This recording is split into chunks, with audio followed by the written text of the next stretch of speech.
Well, today's episode, I'm going to review a two-day past event by IWA Deep South with their Carnage of Cup number 12, which is a two-day event. I never seen anything like it.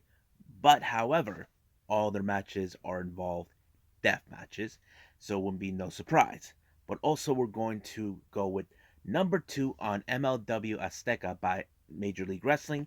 And of course, NXT UK will feature the final match with Walter. This will be his last time we ever see him there now that he's moving to the NXT 2.0 brand. And of course, Impact Wrestling enters it Fallout after Hard to Kill.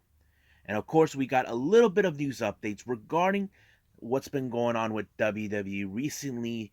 It turns out not only they interfered with what happened with MLW, it appears this is not the first time it happened, and I'm going to share that with all of you. So, let's get ready for another episode of Deleted Wrestle Zone.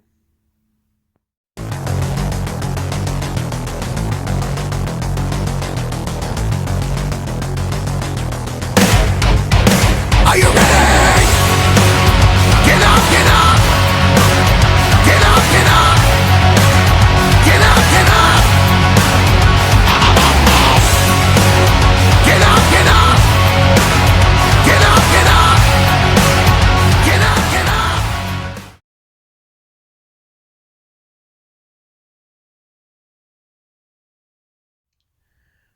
Welcome everybody to Deleted Wrestle Zone. All things that it's pro wrestling with AEW, NXT, New Japan Pro Wrestling, Impact Wrestling, the National Wrestling Alliance, various promotions, wrestlers, matches, and championships. I am your host, Jay, right here. So, right now, let's begin reviewing uh, an event by IWA Deep South with a two-day event called the Carnage Cup 12. Now, I've heard of this name before, to be honest with you, but I never actually seen it. And I did find out later all of this was about, they do similar death matches like they do with the IWA Mid South. So there's like sort of like a branch thing. I don't know. So all their matches are, in fact, how do I say, all death matches in the first rounds, but each has a different meaning to it. Just don't ask me what. But right now, let's just go with day one, and then I'll do a separate one with day two. So here's what's going on in day one. Now, I want to be clear with everybody. I don't know any of these guys. I don't know none of these wrestlers who are involved in death matches, but I'll explain certain things that takes place. First match, which is also part of the first round, is a Deep South Funhouse death match consistent of J.W. Dalton versus Corey Bryant. Now, this wasn't much of a death match the way because there was not a lot of blood, but however, the match had to be stopped as soon as there was a moment where Dalton pushed out Corey Bryant out of the ring and landed in this other structure that's full of glass and other things, but it appeared he landed wrong on his ankle. Ref had to make the decision to call off the match, but declare J.W. Dalton as the winner. So basically, it was a disappointing match, but Dalton stick around to get Corey Bryant back into the locker room or wherever they're dressing up. So it was great of him to do that to help him. Next up, continuing more with the first rounds, we have a home run derby death match. We have Remington Roar versus Mike Roach. Now, this guy Remington Moore comes out like something similar, like maybe a long lost cousin of the Texas Chainsaw Massacre, but instead it's a buzzsaw or something. But he did not use it, just to be clear. So it was a very hard hitting match on this one, but I was a bit of not too much subtle with it because not a whole lot. But it was Remington that picked up the victory when he pinned Mike Roach. Next match is a Daredevil death match. We had Chet Ripley versus Little Sicko. Yeah, Little Sicko's like another version of the Insane Clown Posse, and a guy, his little manager, is dressed up more like Joey Jordison from Slipknot. So, but this match was insane. They started the match right at top of a U-Haul truck, and of course, what's his name? Chet kind of threw him on this other stuff that's there, like whatever materials they use, and it was out of control. It was insane. But it was Chet who picked up the victory when he put Lil Sicko right on top of Mini Glass and allowed him to win the match. Next up is a razor blade board death match with Jamie Richards versus Jay Blade. Oh man, this one is so insane with razor blades.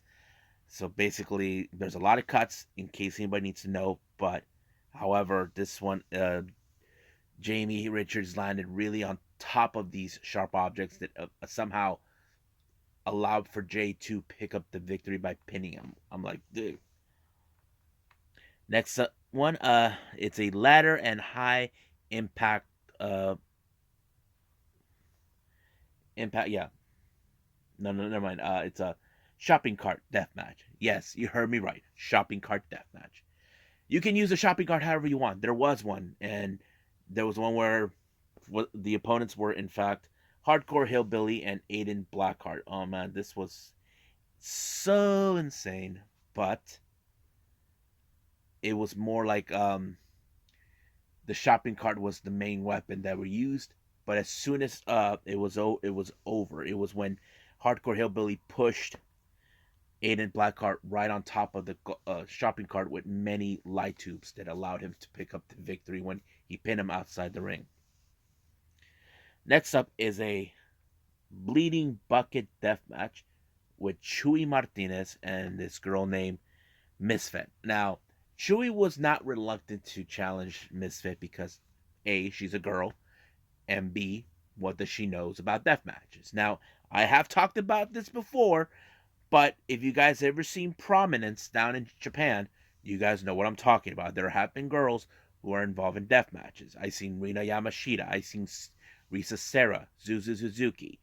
So I was like curious to see what Misfit can do. But when Chewie was rejecting not to challenge her, well, he got kicked in the groin, got whacked by many light tubes. So basically, it was more like Misfit was, how do I say, trying to show him that she's not joking around, that she's not your typical girl that he proclaims her to be. But however, he did, how do I say, power slammed her on top of glass, and it did allowed him to win the match. But however, he took a little promo to appreciate that she put a lot of effort into it. I think people can say, well, women can step up into this world, but it only takes a little bit of a time. That's pretty much okay. Next up is a hostile death match with Mosh Pit Mike and Mo Atlas. Excuse me. But man, I think this was a very powerful match. It was more like, but Mosh Pit in this one, he was particular. He doesn't give a damn about anybody. He was more like trying to prove he's the best. But he did pick up the victory when he pinned him.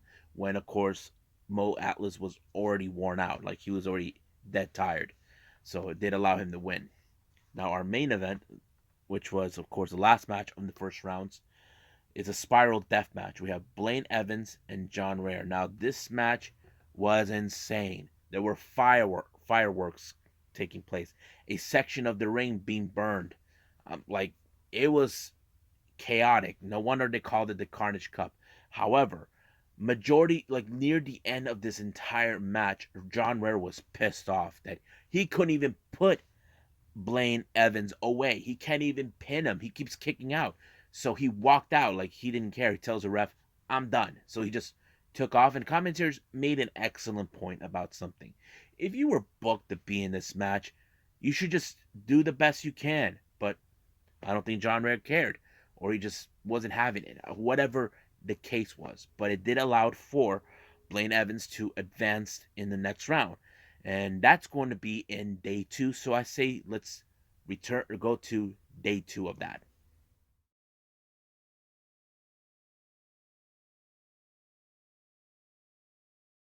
So we're in day 2 of IWA Deep South with Carnage Cup 12. This took place on the 10th of October. The first four match were, in fact, the second rounds. So let's go with the first one. It was a Tokyo Towers Glass City death match. Now, if you guys don't know what is that, I can tell you because I've seen it a few times. It's like a tall, big type of glass tubes. They set it up like buildings. On each corner, you can use it to whack your opponent. So that was what it was. The competitors were Remington Roar and Chet Ripley. So this was a much brutal event, but however, it was Remington who actually pulled off a pretty good victory. The next match we have is a Desert Death match with Blaine Evans versus Mosh Pit Mike. This was a very intense match. Apparently, Blaine Evans brought himself one of the pair of bolt cutters. Now, you know you can do whatever you want, cut someone or whatever. Now, it could have worked either way if if he didn't have, but it didn't work for him one way or the other. But once Mosh Pit Mike got rid of it, he thought he had it in the upper hand, but fortunately, it did not work for him. Blaine Evans, of course, advanced. He won his match in the second round. Second one is, of course, something you may have been familiar with. Fans bring the weapons death match. Of course, everybody brings the weapons around. So we have Chewy Martinez versus Hardcore Hillbilly. This match was insane. I have to say, I've been paying attention to Chewy. He seems like a very much dedicated wrestler in the deathmatch scene, and that's what I think it was. Hopefully, I was like thinking, hopefully he can make it to the finals and try to win the entire thing himself. But of course, he won the match when he pulled off another interesting win with a lot of more glass power. You know, the glass tubes always helps. So he wins his match. Now, we were supposed to have another match with the fans bring your weapons, Jay Blade versus JW Dalton, but however, Jay Blade won by default, forfeit, however you want to call it, due to JW Dalton was unable to compete. He had medical attention he had to go through, so basically Jay Blade had a bye. Now here's the interesting part that becomes later on a factor. Jay Blade is most likely the freshest individual who played in this tournament. Reason is, he did not go through hell in any of in this death match. So basically he's fine. Could that play out that he could win? We'll just get to that. Now, before we get to the finals, we had a death match gauntlet match. It started out with Jamie Richards versus Juicy Bruce. This one was out of the park. Jamie took him out in the freaking outside of the ring with tons of stuff. Now, his opponent is Little Sicko. He just immediately run down and attacked Jamie Blade. But oh my god, Jamie Richards took Little Sicko on top of a building, like maybe higher of a one of those storehouses or whatever they call it, but it went down into a table with chairs and a lot of glass tubes everywhere. That was insane. However, Jamie Richards won by pinning Little Sicko, but however, things did not go his way. Rich's body's already been worn out. His opponent was Aiden Black. Now, Aiden Black was smart. He knew exactly what he was going to do. He put his finger on top of Jamie Richards and win the match. Now, what happens then? He continues on. His opponent is Raiden Rock. This match was practically easy for him. Aiden Blackheart actually beat him really good by pinning him. But later, his next opponent is Hoodfoot Mode Atlas. I have to say it was a brutal match. I have to say I was like impressed with him. Seems like the kind of guy that was all about proving himself. And of course, it was him who beat Aiden Blackheart. And then his opponent is none other than Mike Roach. These guys are old friends. They've been competing against each other. Basically, this is more of a big match between them. They even took their fight close to the commentating section, and those guys had to move out of the way. But it was insane until Hoodfoot actually picked up a really good victory when he pinned Mike Roach. So he became the winner of the gauntlet match. Now let's get to the finals of the Carnage Cup 12 Ultimate Carnage Elimination match. So basically, all four competitors are in the ring So you have to eliminate one either by submission or pinfall. So as I mentioned before, Jay Blade was the most likely threat due to the fact that he was one of the competitors that did not go through hell. So they all targeted him. But however, it was Remington Noor that pinned him on the outside. And then when Remington Noor thought he had everything under control, he was speared by none other than um no women. No, scratch that. Blade Evans pinned Jay Blade, and then later he was speared by Remington Roar. So basically, the match continued with those two until Remington Roar pinned Evan Blades in the match, and then it ended with, of course, Chewy Martinez and him. And this match went up to the top building of a sort of like a roof area that you can see right through, and everybody, including the commentators, had to move the hell out of it because they were more concerned of the structure may not be stable. And of course, out of the blue, he had Chewie had Remington in some sort of a fireman's carryman, and right in the bottom of the ring there was the table full of glass and all this other stuff. It was like light tubes, anything, and that allowed for Chewie to pick up the victory for pinning Remington Roar, becoming this year's Carnage Cup champion. Now, I don't know what to rate these 2 days, but to be honest with you, this was different. But the truth is, none of these wrestlers I don't recognize. Reason is, there's a reason why this channel exists, because I review promotions that you may not have heard of. And IWA Deep South is a name I heard of, but I never seen it. But it was very interesting. But I don't want to rate this one because I'm still not convinced more. If there was more events like this, then I will be jumping the bandwagon on that. But right now, I'll stick to this. But I think right now it's time for MLW, MLW AZTECA number 2.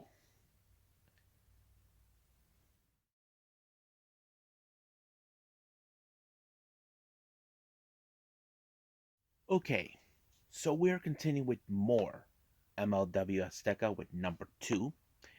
And this time the setting of the spectator was great. If you guys know this or saw it or not, I've seen this area before. This is where they have one of those practice rings in the back. I saw this on one of the Being the Elite earlier vlogs before they started doing those whole joke thingies and segments, and and all this other bits. So basically, it was a perfect area, kind of like a smaller version of what should be like MLW's something, but it was great. Um, the opening match was in fact the MLW World Tag Team titles. We had, of course, 5150, Slice Boogie and Danny Limelight putting the titles on the line against Scalibur and what's his name? Destiny. Now, keep in mind, 5150 are trying to prove that they are the real deal, and guys like Von Erichs and other people are nothing more than trash.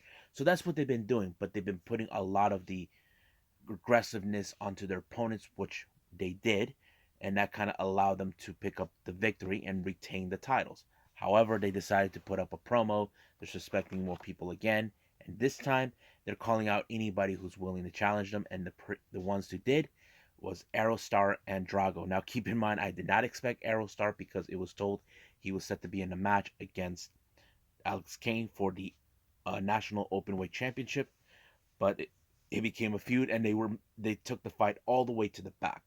So from what I can tell, they actually said that they're going to separate them. Now, the entire episode was all about where's Hammerstone. We haven't seen him since Cesar Duran snatched him up and took him wherever. So that was the whole point of the entire episode. Where is Hammerstone? Now, Alicia Toot had an interview with Savio Vega. If you guys know this, his company was sold and bought by some unknown person, and he wants his Caribbean title back and the company. So he told Alicia Toot that the only way that he's going to do that is to face Pagano, the man who turned on Hammerstone when Cesar Duran actually paid him to ensure that he took him out.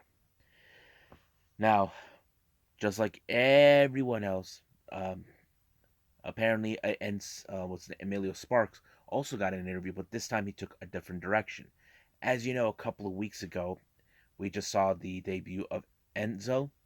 Enzo, on the other hand, it turned out that he and what's his name, Casey Navarro, were it was master and student.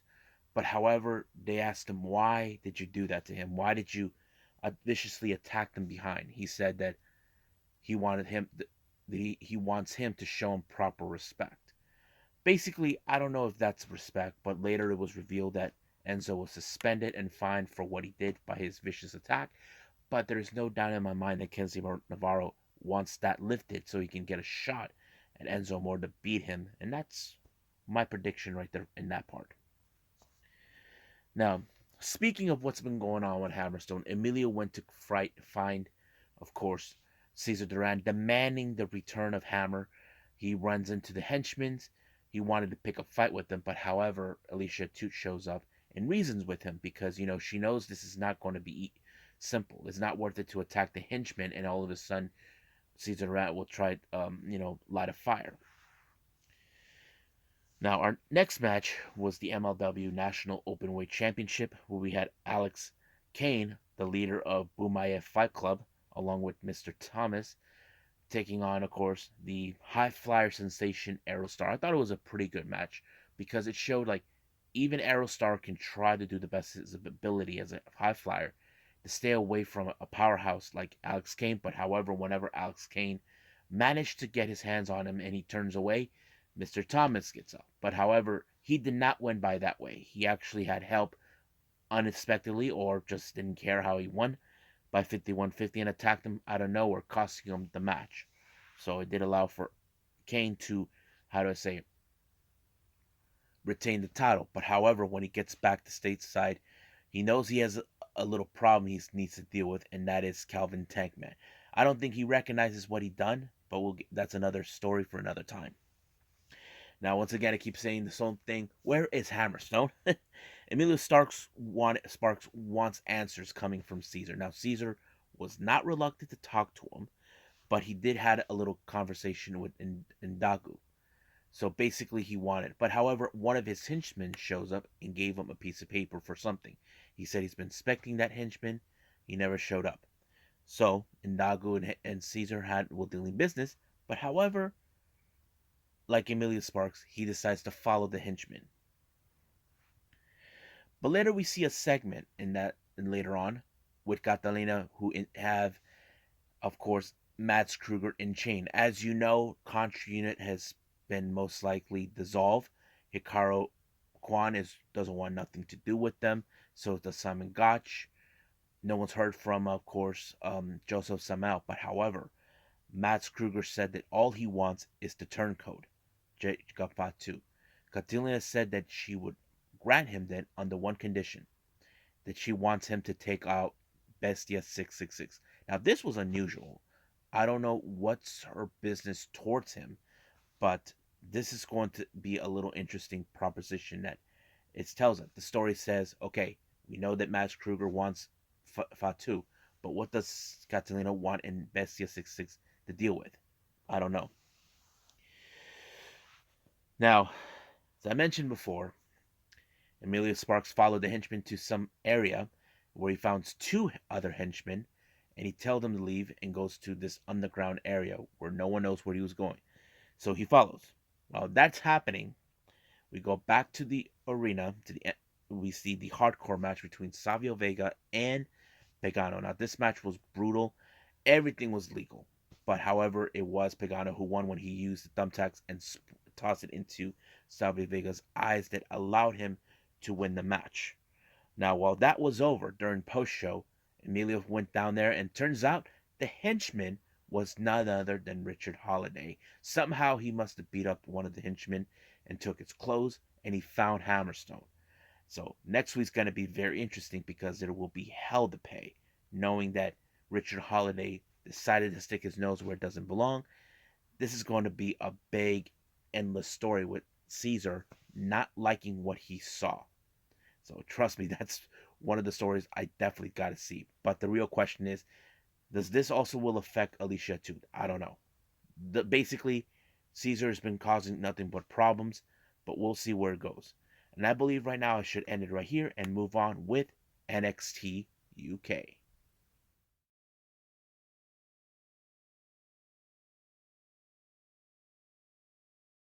Okay, so we got NXT UK. As I mentioned before, this was the final time we get to see Walter there. As you know, he is making his move to the US to join NXT 2.0 along with his Imperium mates.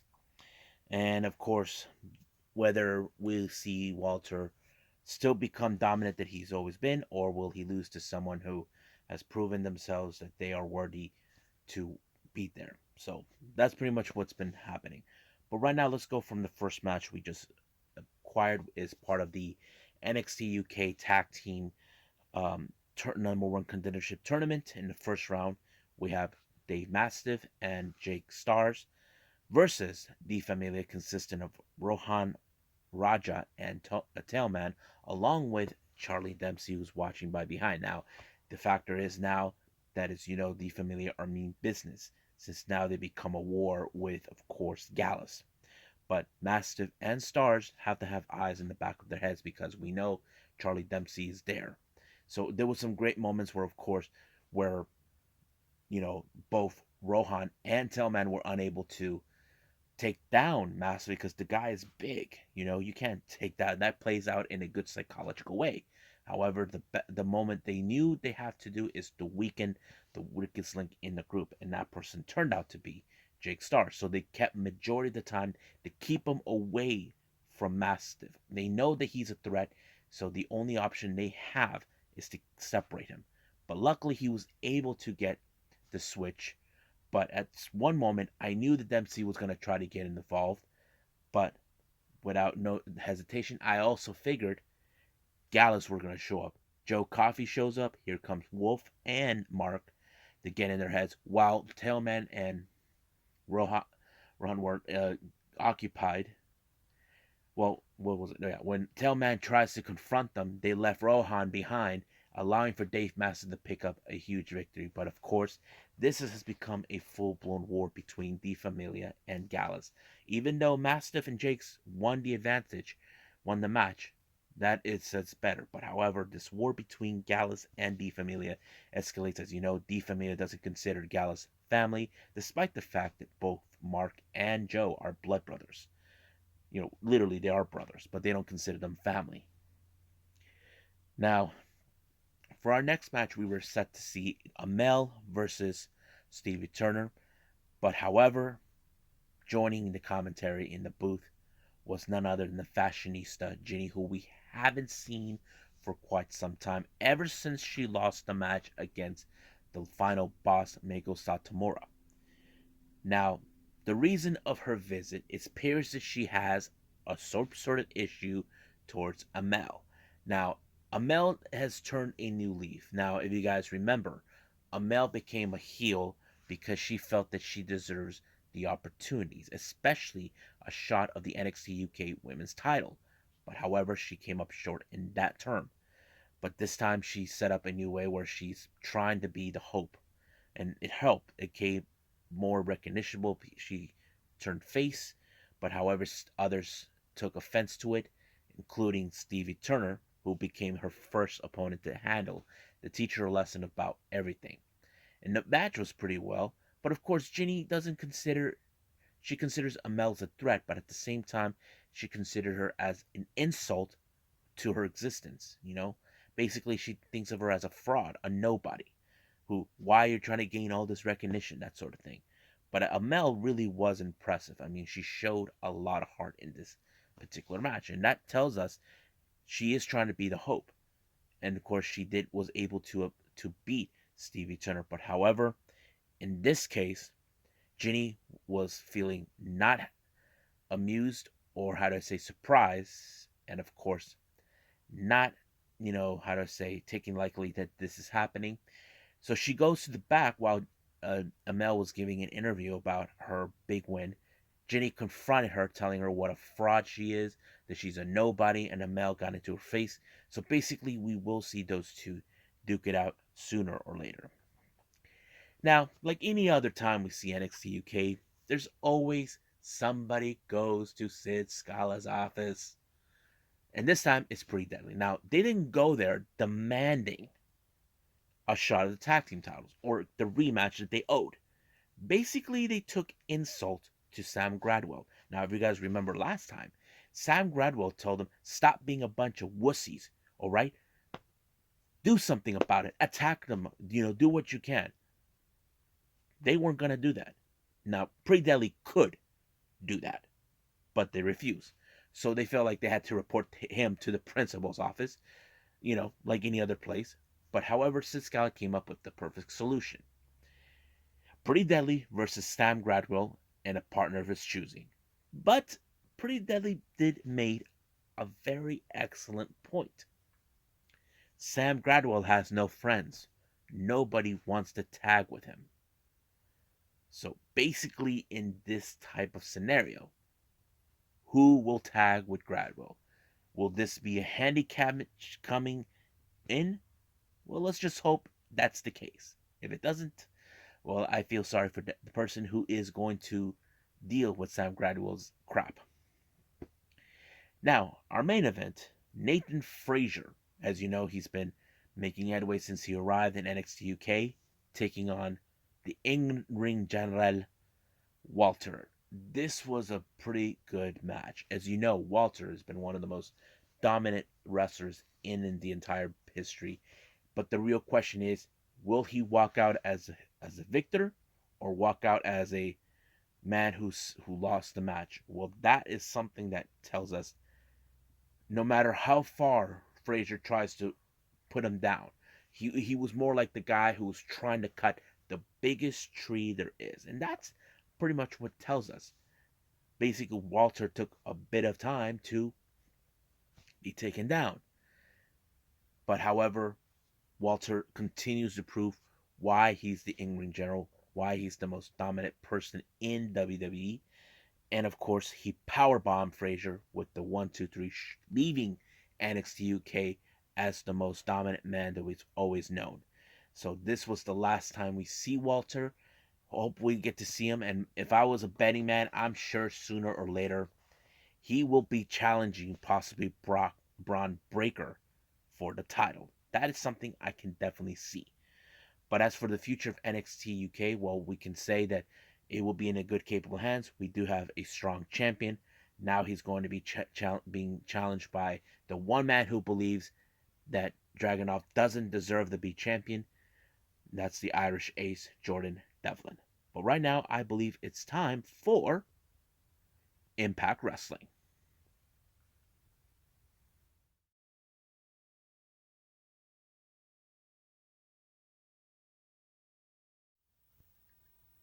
Okay, so the last thing I'm going to review is Impact Wrestling. As you know, we're in fact in the fallout of Hard to Kill, an amazing pay-per-view. But however, this particular night was a very interesting episode of Impact Wrestling. It mostly became more about what is going on with Ring of Honor. Basically, if you guys know, Maria Kanellis, Matt Taven, Mike Bennett, PCO, and Vincent, they made their initial attack on Impact Wrestling at the Hardcore War match as soon as Heath made the win. But the real question remains, what are these guys doing? Why did they make this official attack? Scott D'Amore did stated that he was going to get on the horn and contact Baltimore to find out. Now, he did state it a little later on in this entire show. He did get a hold of them. He did state it. Jonathan Gresham, Roxy, both representing Ring of Honor. They're there to represent them. As for the others, well, let's just dub them as the Ring of Honor Renegades. The Renegades are causing a lot of... He doesn't know what they're doing. They're not representing the entire integrity of Ring of Honor. But however, there are mixed emotions towards Gresham and Roxy being present there because of the titles, because of their representation to Ring of Honor. So that kind of plays out the entire night. But it opened up, but however, let's get to the whole thing. It opened up with W. Morrissey in the other hand, who is not a happy camper. As you know, he did not win the title, but however, he did stake a claim that he feels he earned another shot. The person who got pinned in this particular match in for the world title was in fact Matt Cardona. John Morse, W. Morrissey was not pinned. So basically, he does have another chance. However, Moose does not see it that way, even though he called him out saying, I want another shot. But Moose is like, nope, get in the back of the line, Jack. I'm done with you. But he did state it, he's going to give a world title shot to someone who is more deserving. So basically, that ticked off W. Morrissey, but he did stated he was going to find him. Now, the Moore did stated that he authorized this match, but he did say he wants Morrissey out of this match. So basically, it's more a mix of emotions. Now, while he was dealing with this, once again, the Renegades, the ROH Renegades, appeared. This time to the commentary section, they even beat up D'Lo Brown, and PCO put him through a table by laying him flat, and bam. This put a Impact Wrestling roster and the moral an all-time low, realizing that this was a direct insult to them. But however, let's keep moving forward. Uh, First match of the night. This one has a bit of the X Division implications. While Tom Phillips is riding solo, who is now the new commentator after Matt Striker left, um, we had Chris Bay from the Bullet Club taking on Laredo Kid. This was a pretty good match, but Trey Miguel was there commentating for this particular match because he thought this would be the perfect opportunity to scout who could be a potential challenger for the X Division after Miguel actually went through a brutal match with Steve Macklin. So it was a pretty good match, but Chris Bay was the one who was unfocused because he was mostly paying attention to Trey Miguel and the title. But it did allow for Laredo Kid to pick up a very good victory when he applied a Spanish fly off the turnbuckle and pin him 1, 2, 3. Now, as I mentioned before, Team Impact consisted now with Eddie Edwards, Rich Swann, Willie Mack, Heath, Rhino, the winners of course, of Hardcore War, were not happy what just occurred with D'Lo Brown. Heath even mentions, look, we won our match and they took our moment. So they decided to break away from each other and find the ROH Renegades. So basically, they want payback, but throughout the night, it didn't go exactly their way. Now, we just saw the return, of course, the most professional wrestler, Brian Myers, who just came back after got injured. He was embarrassed with the recent loss between BSK and Zicky Dice. So basically, he feels that they screwed up. But however, this is where it gets more like Zicky Dice just revealed he's the mystery opponent from Moose. Now, I think this is kind of like interesting. It's more like, what? Why him? Really? But the real question is about Zicky. Is Moose really ducking Morrissey? The fact that Morrissey is right, he was never pinned to lose the match. Maybe so. But of course, that's how it plays out. Now, our next match, we did have in the commentary section, joining Tom Phillips, Ace Austin, and Madman Fulton. We had Jake Something and the debut Impact debut. Well, he already debuted on the Countdown to Hard to Kill, Speedball Mike Bailey, who beat Ace Austin. I did not witness that match, but I heard it was pretty good. Now, I have seen Mike Bailey before. I've seen him on DDT Pro Wrestling. There are videos of him that I saw that he always gets involved with Sammy Guevara. And if you guys know this, I think he's engaged, I think he's engaged to Vita Scott. I'm not sure. But anyway, Speedball makes his debut again, this time taking on Jake Something. I thought it was a fantastic match. As you know, this particular match also falls into the X Division category for Mike Bailey. And of course, Ace Austin questions him, why is he here? It took him 5 years to make it here. It took me 6 years. So it's basically like he finds very insulting that he shows up. But however, the match was great with the speedball Mike Bailey that allowed him to win the match, making a very good impression. But I'm sure we will see him maybe challenge for the X Division title down the line. Now, we do see an interview with Chelsea Green and Matt Cardona, as we call them, the Cardonas.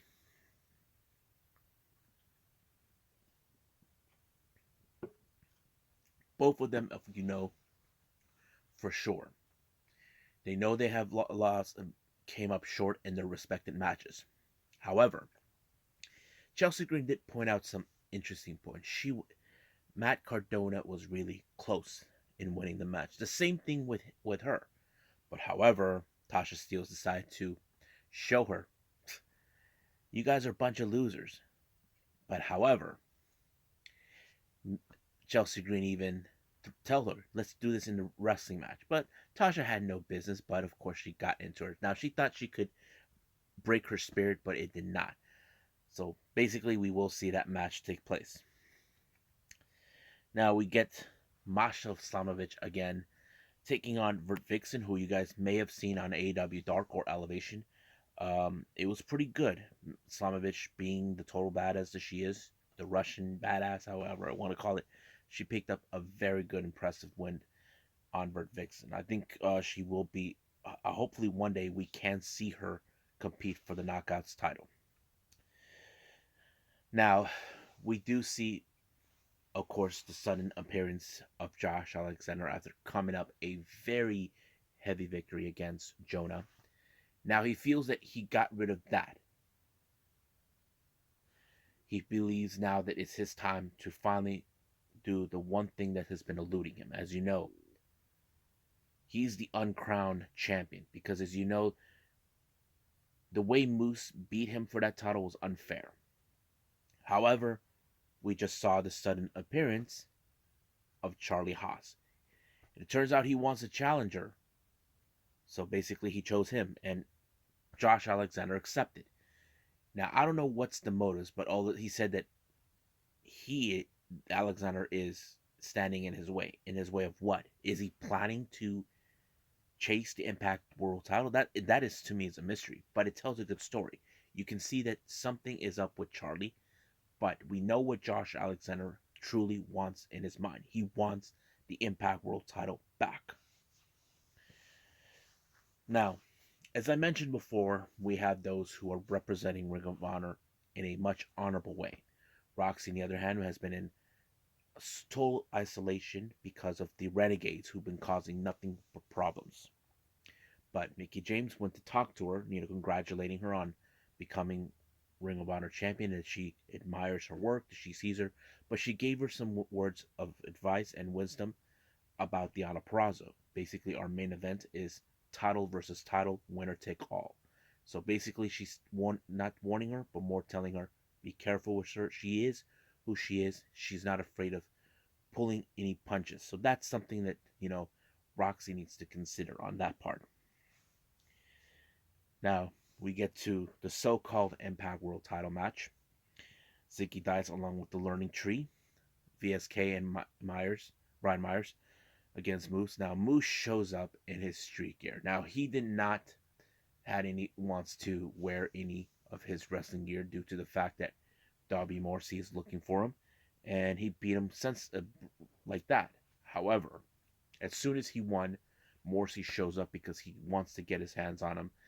And of course, we see Morrissey chokeslams VSK. So basically, but Mariah, he did not want to get involved. He knows this is none of his business. So he played it smart, but he probably did not want to get involved with Ziggler and VSK's getting their butts kicked. But yeah. Now, earlier in the day, I mentioned that Team Impact are getting their hands on the Renegades. We've been seeing much of that lately. Rhino and Heath got beat up, but later they were found by, of course, good brothers, and VSB, they said they want to build up a partnership, but they beat them some more after that. But sooner or later, they're going to get their butts kicked, realizing that they're not the problem. The Renegades are. So that's what happened the entire time. Now, our next match is Raj Singh taking on Jonah. This one was a real quick match, but Jonah put him out when he did the tsunami. So basically, that's how he ended. So it was like a quick match, but we will see good matches coming for Jonah. Now, as the influence, as you know, they're not happy how things have gone. We were supposed to see the Knockouts tag team titles on the line at Hard to Kill, but it did not happen. So they sent a clear message to the Inspiration, but they were visited by Decays, Havoc, and Rosemary. But however, the little powwow was interrupted when Eddie Edward was found beaten. And we all know who could that be. That was none other than the Renegades themselves. Now, speaking of the Renegades of Ring of Honor, Jonathan Gresham does an interview. He does give the 411 what is going on. He said that there's been all-time tensions in Ring of Honor. Basically, there are those who are not happy how things have become in Ring of Honor. He said that right now the Real Honor has finally won the war. But however, Steve Macklin, who shows up, he doesn't buy Jonathan Gresham's word. He believes that Gresham was involved in this initial attack by Ring of Honor, the Renegades. But he shorted. But just to prove him wrong, he said he will put the Ring of Honor world title on the line for him in pure wrestling's rules, in pure match rules. So that is something we will see next week.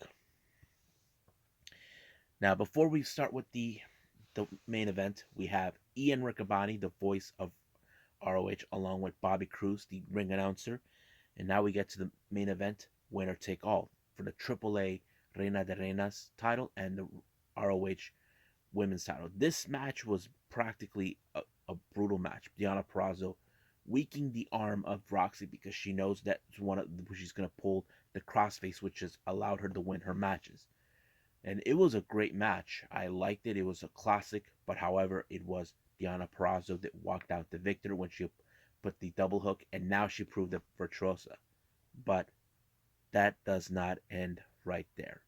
Maria Kanellis, representing the Renegades, showed up demanding that Deonna Purrazzo relinquish the Ring of Honor women's title. Now, she's not amused. But however, things got a little crazy when the other Renegades, Vincent, Taven, Baton, and PCO showed up. Drama King, Matt Rinwald, showed up to give a helping hand. Then he got beat up. But Rich Swann and Willie Mack, who have been unhurt, tried to help, but the number of games was just too much. But the real question is, how can Impact Wrestling stop the Renegades from what they're doing? So for those who probably question me, why am I calling them the Renegades? Well, it's because you look at others like Roxy and Gresham, they're not doing anything wrong. They're just representing Ring of Honor what it should be. But the others, they're just possibly. But also word came around that, of course, PCO has now been signed with Impact Wrestling. So that's a good thing. I don't know if the others will. That's something that is still unheard of, but we will see when that happens. So I think that's pretty much it what we got with Impact Wrestling. I believe it's now time for some news updates, and I got more updates that I need to talk about on this particular episode.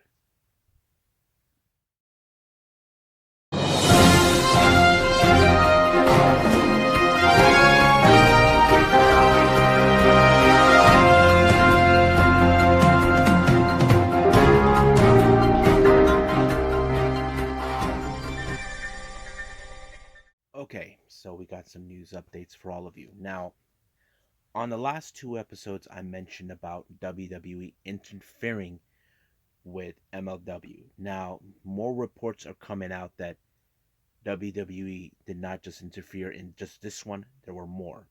Now, if you guys don't know where I'm referring to, let's go back about maybe 4 years ago. As you know, Madison Square Garden has been unhappy with WWE because they haven't done any big events. There was no Raw, no SmackDown, no big pay per view. The biggest show they had, the last big show they ever done for them, was for 2013, I believe, for the WWE Hall of Fame. However, they've been doing mostly house shows, which was really disappointing. Ring of Madison Square Garden, but they sent out letters to other companies if they want to use Madison Square Garden. Now, Ring of Honor responded to that. As you know, they wanted to do the Super Card of Honor, and of course, they made the deal. Now, according to what more information is coming, it was Triple H who made the call and was telling them, do, threatening them to shut them down. However, when this came around, Sinclair decided to file a lawsuit against WWE, and they had a 2 wins and 0 losses towards WWE on this one. Now it turns out that Triple H was in first hand and not like the idea of what's going on. So this is something that's been new. So it turns out Triple H was the one that called Madison Square Garden. Now we need to consider, is Triple H the man that we thought he was? I don't know. I mean, he seems like he is generally, but I understand that they don't want no other company to take a bigger threat. That's how it happened. But if this really did happen, it would explain about MLH, that this was not the first time WWE interfered in business propositions with involving other companies. So this could be another eye opener. But however, that lawsuit with MLW, it's a long shot. But if they do actually win this one, it could open the doors for others to finally get their stake a claim at this. Now, speaking of WWE, it's been announced Corey Graves will be making his in-ring debut after 7 years. Now, they were saying that he was injured. Now he's medically cleared, which is a good thing.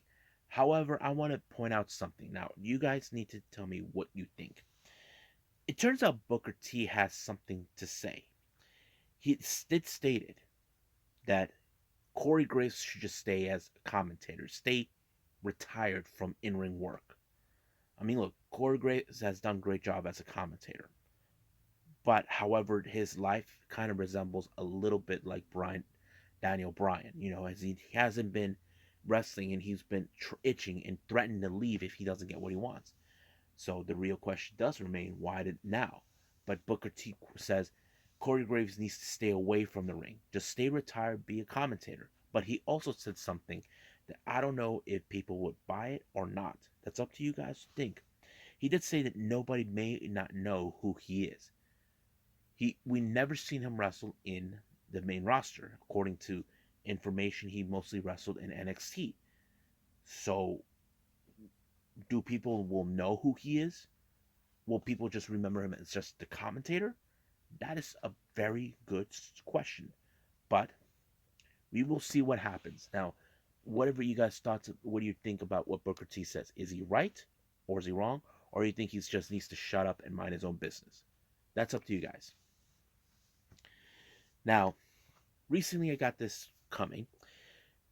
I mentioned this person on very many reviews, Maya Yukihi, of Yoshi Wrestler, who recently left Ice Ribbon near the end of 2021, but recently has been appearing with the other promotion DDT. However, she did stated that she will love to appear in AEW. I have to say, that's not a bad thing. I mean, the reason she says that is because she sees the door opening for Japanese wrestlers. We already seen that with Ryo Mizunami, Emi Sakura, Mei Shiruga, Lulu, who else? Rio and Hikaru Shida are two former AEW Women's Champions. She will love to do something like that. And also, the best part about it, she did state it, she does know how to speak English, which is a good thing. She does speak multiple languages, but English is one of them. I would like to see what they say. I hope Tony Khan does pay attention because I know he would love to have more wrestlers outside of the U.S. to come to this promotion. Oh yeah, and I forgot Maki Ito was one of them too. Stupid me, I forgot. But we'll see what happens then. Now, WWE Hall of Famer Tammy Stitch, better known as Sunny, got arrested again this year. Apparently, she was arrested for 3 charges in Kingsburg, New Jersey, 2/3 degrees plus a fourth in weapons charge. So basically, there she had weapons. It's still not specified what it was, but however, she's currently right now being held in a jail in Mammoth County or something like that in Jersey. But however, it is stated that if she is convicted, she could face up to 7 to 11 years. Now, she was in prison last like for a year to some things, and this is the last thing I did not expect for her. As you all know, she's been mostly getting herself involved in OnlyFans, doing her little pornography thing. I don't know, but that's what happened. But we'll see. I mean, she should have just stay out of trouble, but once again, she probably will not listen. I don't blame her, but she should have been listen to people. Now, the last thing I'm going to mention on news updates, it's been revealed that Impact has offered a job to, of course, one of the best general managers in NXT. We're talking about William Regal. And Tommy Dreamer spoke about this on Busted Open. He said he reached out to him and offered him a position in Ring of Honor. Now, I mean, in Impact Wrestling, as you know, he did a fantastic job. And I think maybe this could be a, a bid between who will be the one to have William Regal. I know there are those saying that AEW would be a perfect fit for him, but it all depends what they can offer him. I know this is something we know. We know he was fired from the NXT because his connection with Triple H and so on. But we'll see what happens. If he does take the job, it will be a good thing for Impact to elevate them a little bit.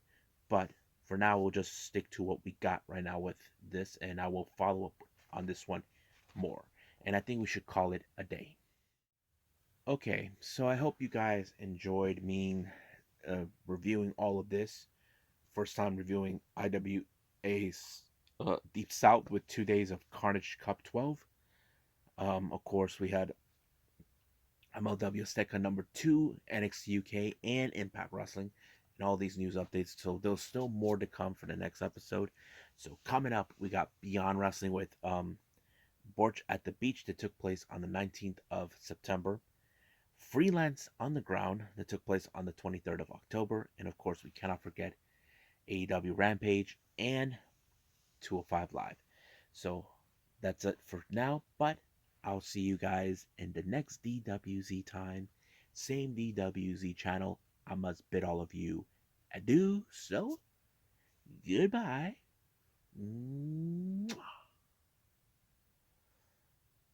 And have a nice day. Bang.